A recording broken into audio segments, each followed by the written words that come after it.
Since the starting point and the ending point in any circular journey is the same, it's all about the journey.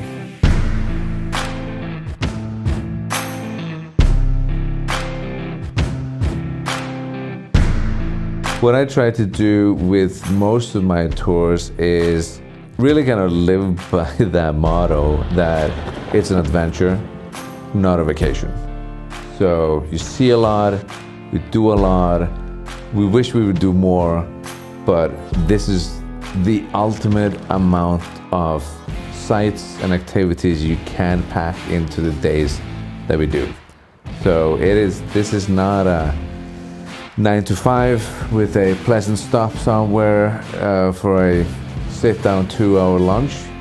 This is pretty much go, go, go. This is an adventure to get absolutely the most possible out of the days that you spend with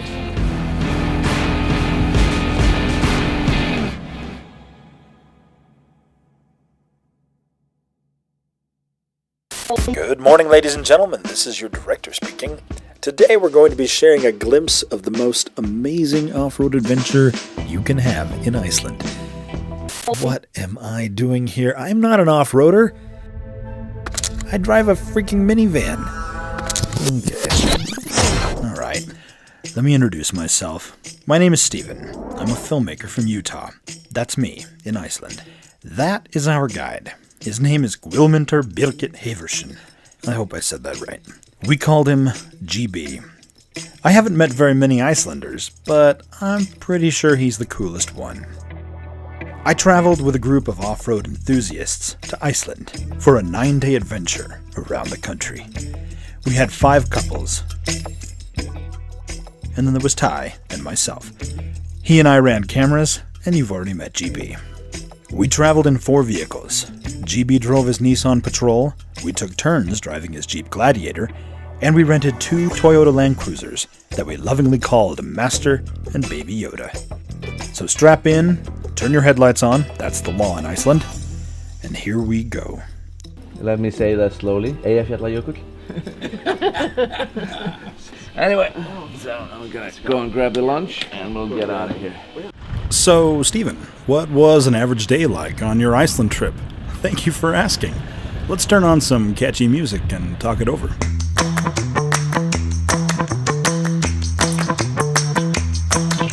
Every hotel room had blackout curtains. The sun rose before 6. Breakfast, the briefing. Load the vehicles. Drive. Stop. Air down the tires. Look. Listen. Take it all in. Drive. Rivers. Restrooms. Sheep. Dust. Horses. Tunnels. Bridges. Feeding horses. Fuel stops. Rest stops. Lunch stops. Walking. Photos. Videos.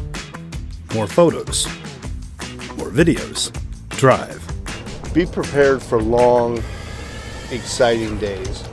It's amazing how much you can fit in a day with the right organization and the right group of people, because it feels like we fit a month's worth of excitement into just a few days, and that's pretty amazing. Dust. Walking. Looking. Listening. Wondering. Whales. Trying to take it all in. Hoping this changes you. Driving. Airing up the tires. Driving more. Dinner time. Sleep time. My favorite parts, the river crossings, are really cool. But the scenery, oh my gosh, just so beautiful. And of course getting to play with, big tires in Iceland. I mean, what's not to like about it?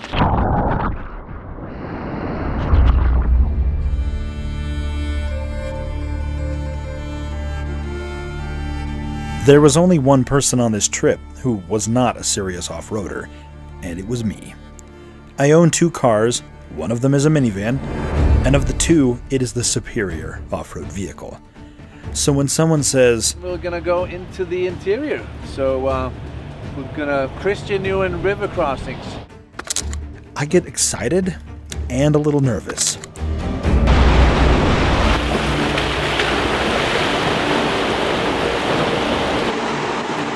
No matter how capable an off-road vehicle is, there's still something unnatural about driving across a river. I mean, see that bus? It knows where it's supposed to be, and not supposed to be. That said, not all buses are created equal.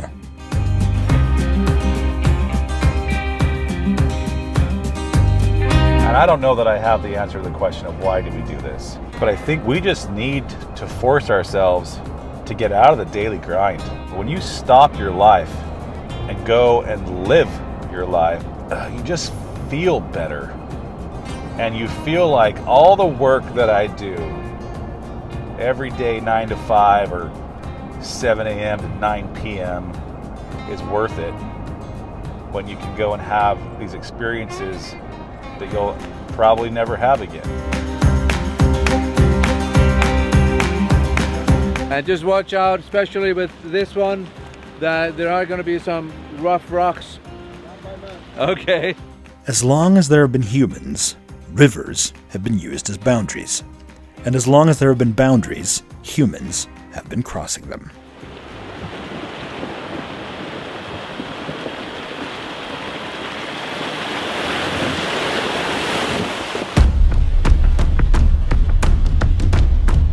No matter how good your vacation is, there's always that pull to think about normal life, what you left behind, to not really be where you are because your mind is back at home or in the office. But when you're out here crossing rivers in Iceland, that is all there is.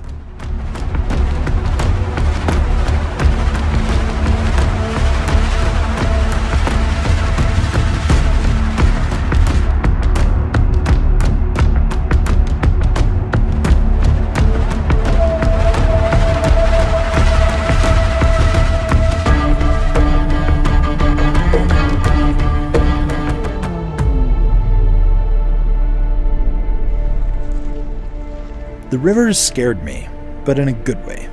Like when you're a kid and your dad tosses you in the air. You know it's going to be okay, but there's that chance that it could go wrong.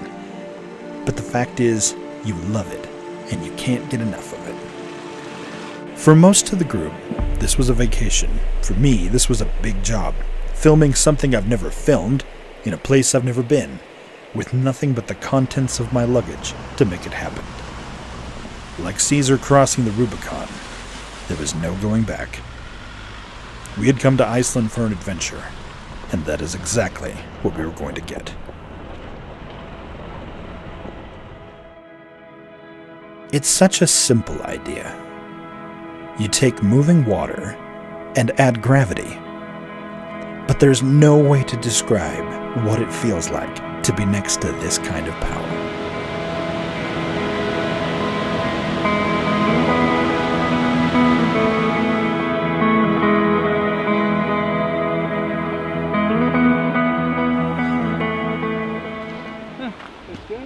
Thanks. Can you see me though? Because I'm kind of camouflaged. So I thought I might blend in if I hold still.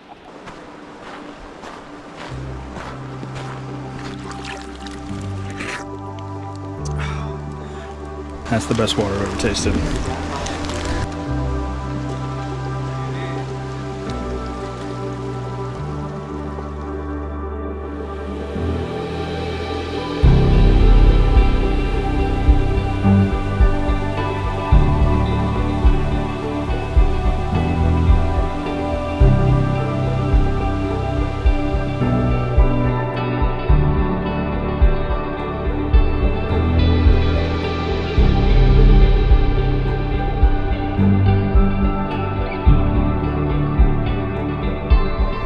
Waterfalls speak to my soul. You can't stop it. It's loud, it's wet. It is Mother Nature in a strong, powerful form. And it's beautiful and dangerous, and yet amazing all at the same time.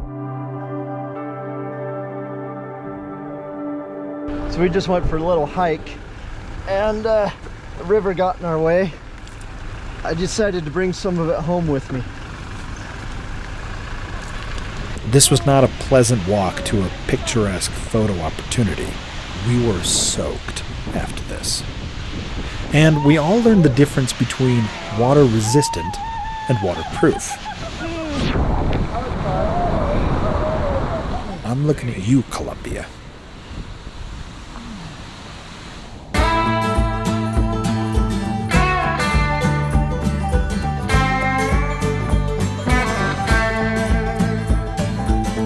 I haven't thought of this trip at all as a destination. That's kind of what's great about it, is there is no destination. It's all about the journey. And it has, you know, highs and lows like every other journey. That it takes effort to get to some of these places that makes it so special and unforgettable. If everyone could just, you know, drive their car up to it and walk to it, everybody would. We are at a waterfall in Iceland that I can't pronounce. That's exactly right.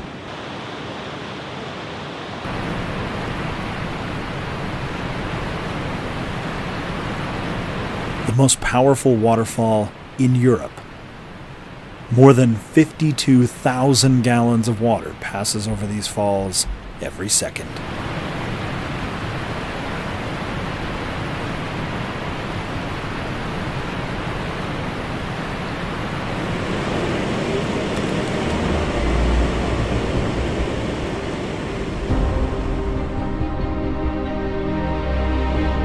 Of all the falling water we saw, one stands out.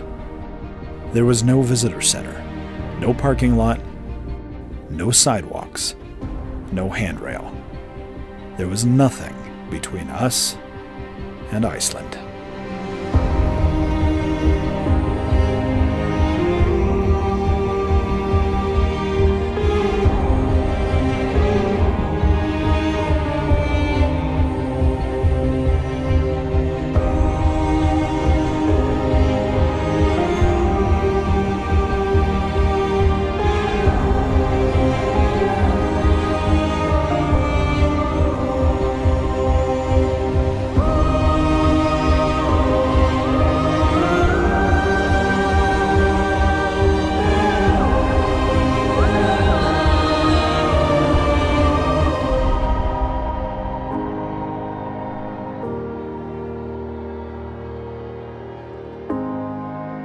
So yesterday we went on this Zodiac ride,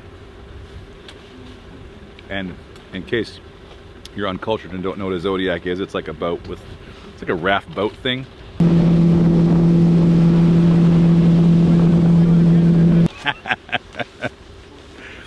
Anyhow.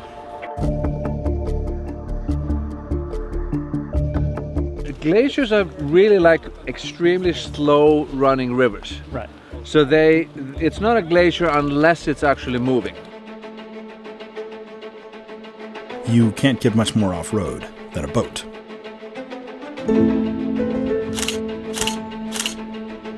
Iceland is home to the largest glacier in Europe. It occupies more than 3,000 square miles and has an average thickness of 1,200 feet. Fun fact, the icebergs you see here have a lifespan of roughly 2 weeks. And now, I'm going to take a bite out of a 1,000-year-old piece of ice.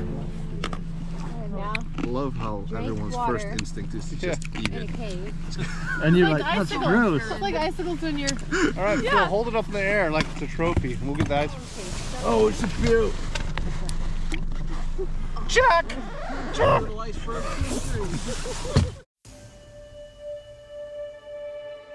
When NASA was preparing to go to the moon, they searched the world over for a place that could stand in for the lunar surface. Iceland delivered. Now, obviously, I've never been to the moon.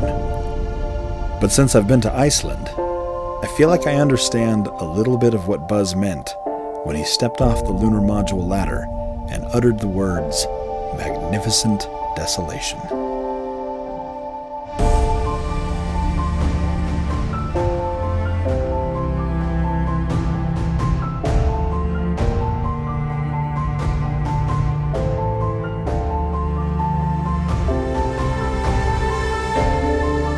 North America and Europe share a tectonic plate boundary that is thousands of miles long.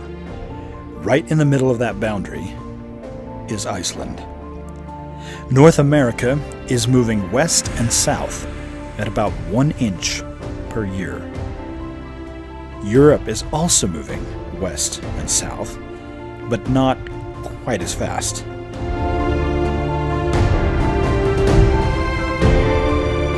Iceland is what happens when two continents have a tug of war. Earthquakes, volcanoes, and lava. Lots and lots of lava. I kept expecting to see a couple of hobbits as we drove through here. Razor-sharp rocks, tight turns, basalt roads, black, crusty lava, as far as the eye could see.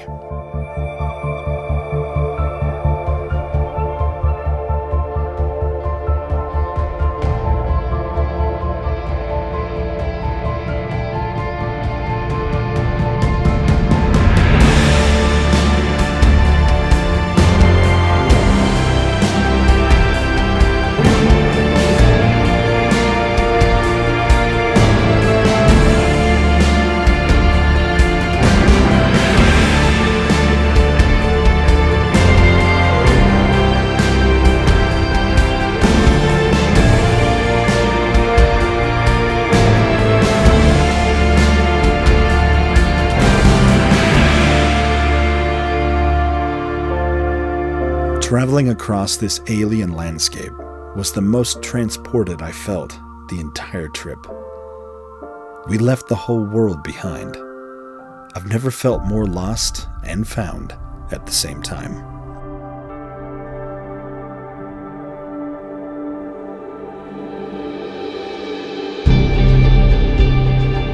And on the other side of this barren plain, growing right up through the lava, was green, and lots of it.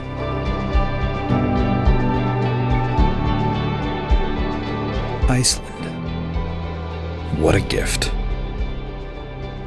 There's just some connection that you get that is deeper and richer than words. To me, Iceland helps me be more open to things that are possible to feel and impossible to see or describe.